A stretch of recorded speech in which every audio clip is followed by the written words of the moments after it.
Hello, this is power generation with Powah and Create in the Nether. To begin generating power using the Powah mod in the Nether, you'll need a few key items. You'll want several Magmators, whatever quality you decide, a Create Hose Pulley, a Create Hand Crank, fluid pipes of any kind. I'm using fluid pipes from Industrial Revolution here.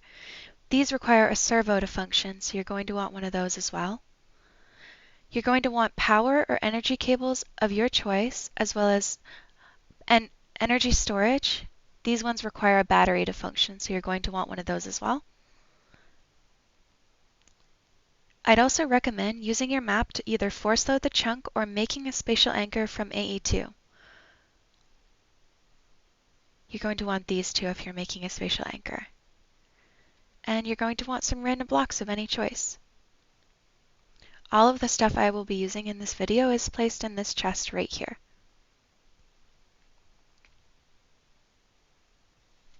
The first step of this tutorial is going to the Nether and finding a very large pool of lava. This is essential because the Create mod can treat any lava pool over a certain size as an infinite source. Specifically, if the hose pulley attempts to drain a body of 10,000 blocks of lava or more, it is considered infinite. Once you've found the right spot, grab a Create hose pulley and a hand crank and place it down over the lava. This side is where the hand crank goes, and this side is where a fluid pipe goes. Place down your hand crank and then right-click it until it stops moving. As you can see, the hose is being unspooled inside. Now that it's at the bottom of the lava, place a fluid pipe next to it, like so. Okay, and then you're going to need a servo and your Magmator. The servo goes on the section of the pipe that is connected to the hose pulley. As you can see, there's a little arrow that's pointing this direction.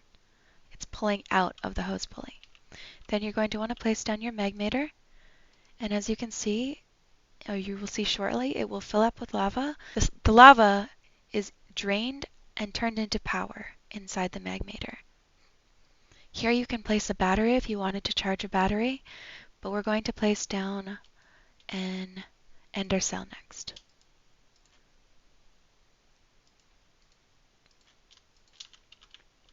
Placing down your MK4 cable, or your cable, and your energy storage. As you can see here, this is my ender cell, and if you shift left click a battery into it, it will add storage. These don't come with storage naturally. This one's already been used some, so you can see that there's storage placed in it. But shift left clicking a battery into it adds storage for your power, so you can use it in the overworld. If I place down an ender cell at any point now, it will connect to this one, as long as it's on the same channel. So I have these ones over here set to different channels, so you can see what the lower tier Magmators can do. So as you can see here, this one can only store 1K FE. The next tier up, that's a starter Magmator. The next tier up can store 4K FE. Okay. The next tier can store 10K FE. And then 40K, 100K, 400K, and 2 mil for the highest tier. I have made it so this ender cell stores 80 ME, 80 mil FE overall. So I will never run out of power now. I've set the different tier of ender cells to their own channel underneath, so you can see what each of them have. I've only shift-clicked a spirited battery into this one, so it only has 16 mil storage stored inside it. For the Niotic one, it only has 4 mil stored inside it. For the blazing one, blazing batteries will only store or allow the storage of 1.6 mil power stored. Hardened has 400K. basic has 40k, starter is 40k, basic is 160k, hardened is 400k, blazing is 1.6 mil, Niotic is 4 mil, and spirited is 16 mil FE storage.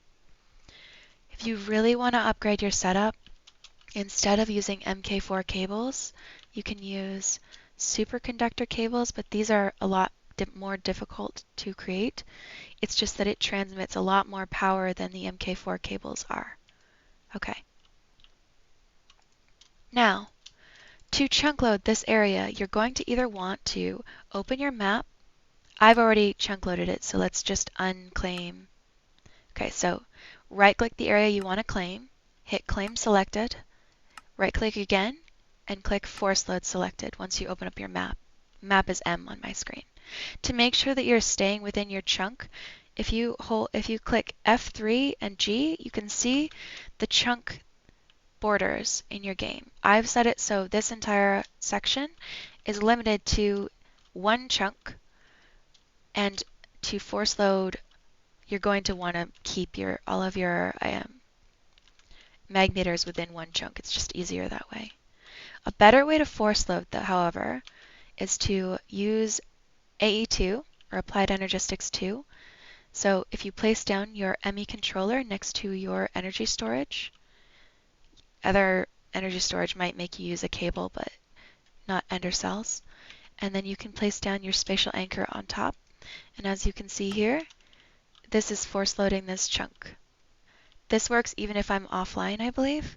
I'm not so sure about the force loading using the map option. And there you go.